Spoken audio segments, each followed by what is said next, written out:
Mes camarades, quel plaisir de se trouver ici aujourd'hui, malgré la situation dans laquelle nous sommes. Jolimont a raison, la classe ouvrière est sous pression aujourd'hui. Je suis venu aujourd'hui vous parler de la situation des travailleurs de l'APER et vous donner quelques éclaircies à leur sujet. Pour ma part, j'ai été embauché en 2007 dans les magasins l'APER et je suis devenu délégué syndical Force ouvrière en 2009.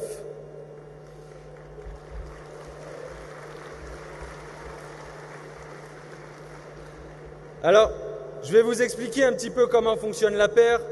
Je vous préviens, c'est un vrai casse-tête. Alors il va falloir vous accrocher. D'abord, il faut savoir que l'APER, vous connaissez tous au moins par le slogan « l'APER, il n'y en a pas deux ». Je peux vous assurer qu'ils sont plus que deux et ils nous font les poches. L'organisation du groupe, si je peux schématiser, est faite de trois types de sociétés.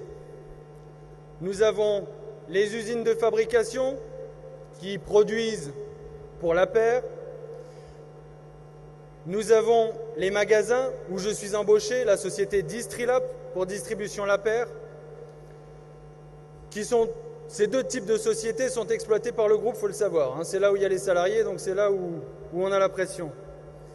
Et une autre société, un autre type de société qui est la holding l'APER, qui elle, je la classe à part parce que c'est elle qui est la pompe à fric et qui récupère tout pour envoyer à son actionnaire Saint-Gobain.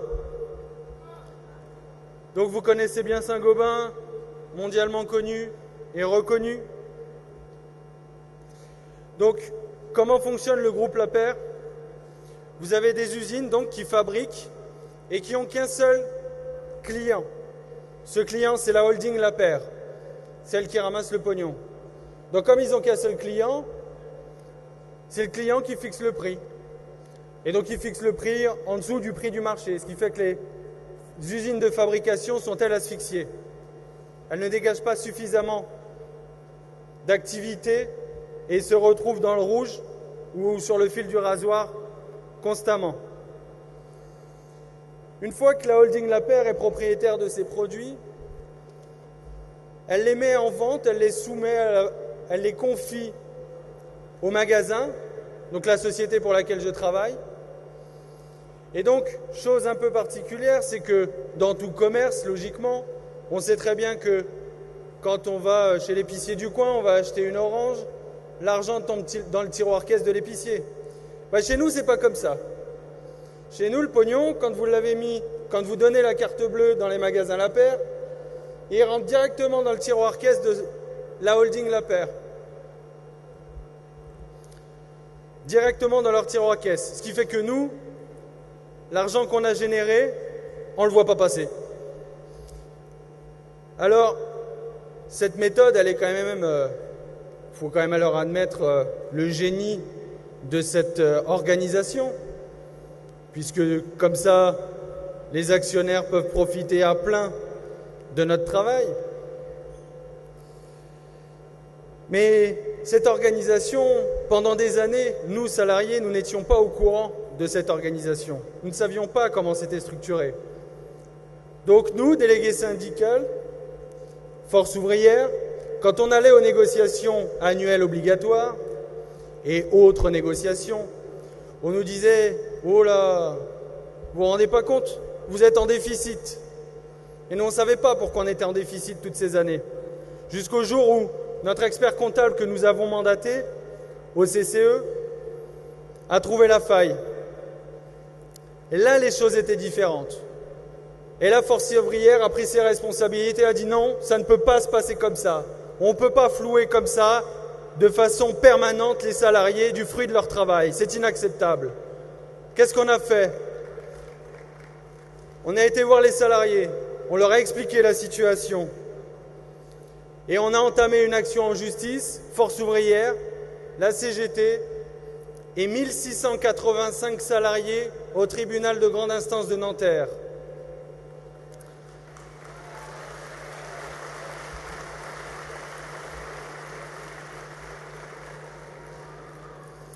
Alors il faut savoir que si on ne se positionne que sur la prime de participation au bénéfice qui nous est passée sous le nez pendant X temps, si on ne prend que cet élément-là, le préjudice estimé par notre expert comptable pour les salariés du groupe La Paire s'élève à 81 millions d'euros.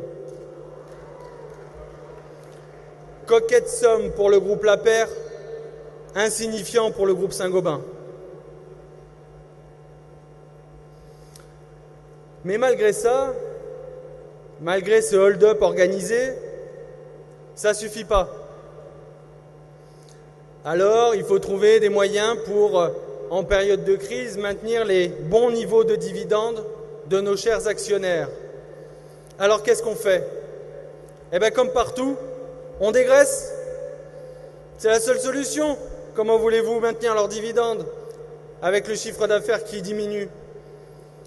Alors la masse salariale, forcément, c'est la première dépense dans laquelle on coupe. Et nous, on subit. Enfin, pas tout à fait quand même, parce qu'on ne va pas les laisser faire non plus. Mais, encore une fois, La Paire a fait preuve d'imagination.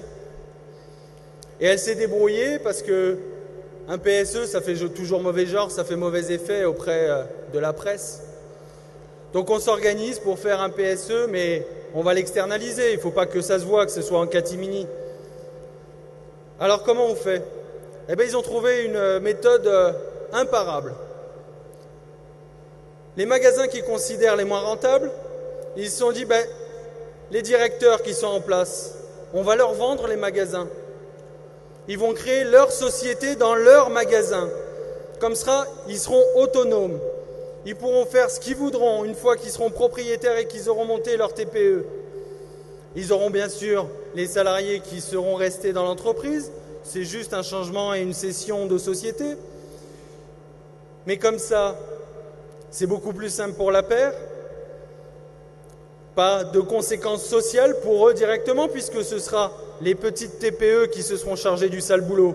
Et puis surtout, pas de méchants syndicalistes force ouvrière pour aller voir ce qui s'y passe. Cette méthode est honteuse et scandaleuse. Et pourtant, la direction ne se prive pas. Il y a déjà 9 magasins qui sont passés à la trappe aujourd'hui. Et combien demain encore? Bien sûr, ça, c'est le secret le mieux gardé chez La Paire.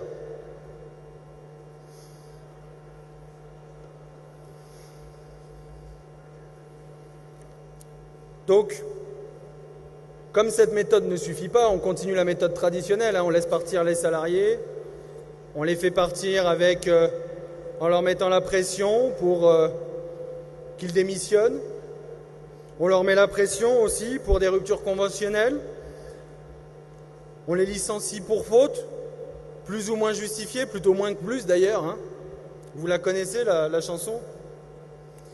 Et puis du coup, les conséquences sur les travailleurs, c'est quoi? Des effectifs qui réduisent comme peau de chagrin, des conditions de travail qui sont de plus en plus déplorables, des tensions dans les magasins puisque les collègues travaillent en négligeant même les mesures élémentaires de sécurité. Mais le travail de force ouvrière agace la direction. Quand on parle conditions de travail, tout ça, vous comprenez, le chiffre d'affaires n'est pas au rendez-vous, vous devez comprendre. Mais nous, on ne comprend pas, nous. Nous, on ne comprend pas que la sécurité de nos collègues soit mise à mal comme ça. Et donc, dernièrement, on a notre délégué syndical central qui a été directement bousculé par un directeur de magasin. Bousculé pourquoi? Parce qu'il n'a plus rien à dire, le pauvre. Et on sait bien que la violence, elle vient bien du patronat, elle n'est jamais venue des syndicats. C'est eux qui nous poussent. La preuve en est, il y a 2 semaines, notre camarade a été bousculé. Bien sûr, rien n'a été dit de la part de la direction à ce sujet. Mais malheureusement, il y a bien pire. Il y a bien pire parce que si on regarde aujourd'hui les accidents du travail dans la branche du bricolage, vous connaissez, Casto, Leroy, tout ça. C'est plus de 5000 accidents du travail générés en un an, les derniers chiffres là, officiels. Et que fait la direction pour ça, alors qu'elle a une obligation de résultat concernant la santé des salariés? Rien. Une fois de plus, nous en avons la preuve chez la paire. Malheureusement, et là je vous parle et je souhaite que ce moment soit particulier dans ce discours, parce que malheureusement, nous avons eu à déplorer la mort d'un de nos collègues le 19 décembre dernier. Et ça, je peux vous garantir que pour Force ouvrière, c'est proprement inacceptable, scandaleux. Les mots me manquent. Mais soyez certains qu'en tant que secrétaire du CHSCT, nous ferons tout ce qu'il faut pour que les responsabilités soient déterminées.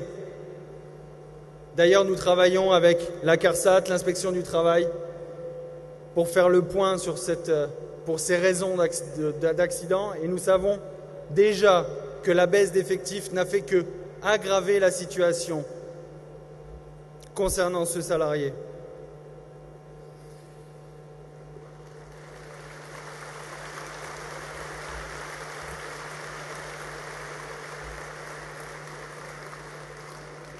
Alors après un tel drame, il est difficile de parler d'autres ignominies concoctées par le patronat et le gouvernement. Mais malheureusement, la lutte continue. Alors je vais aussi vous parler du travail le dimanche dans les magasins de bricolage. Je ne sais pas si vous êtes au courant, mais notre cher Premier ministre a passé le 31 décembre dernier, pour les fêtes, c'est toujours agréable, un joli décret, un décret permettant le patronat du secteur du bricolage d'ouvrir tous les dimanches sans compensation de salaire.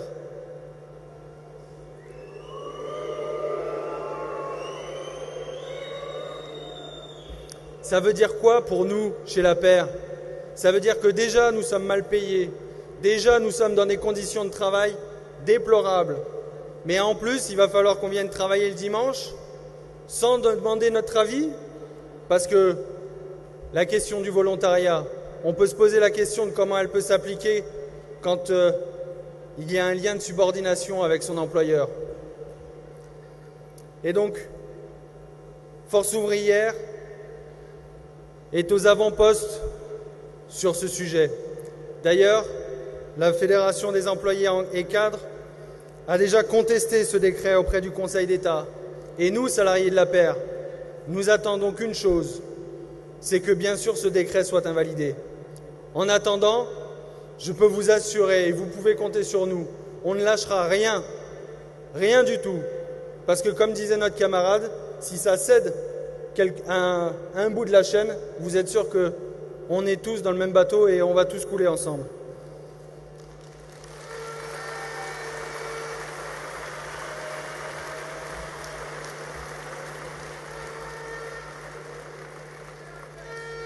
Donc non, la lutte syndicale n'est pas terminée, bien au contraire, elle a de beaux jours devant elle. Donc nous continuerons, vive Force ouvrière!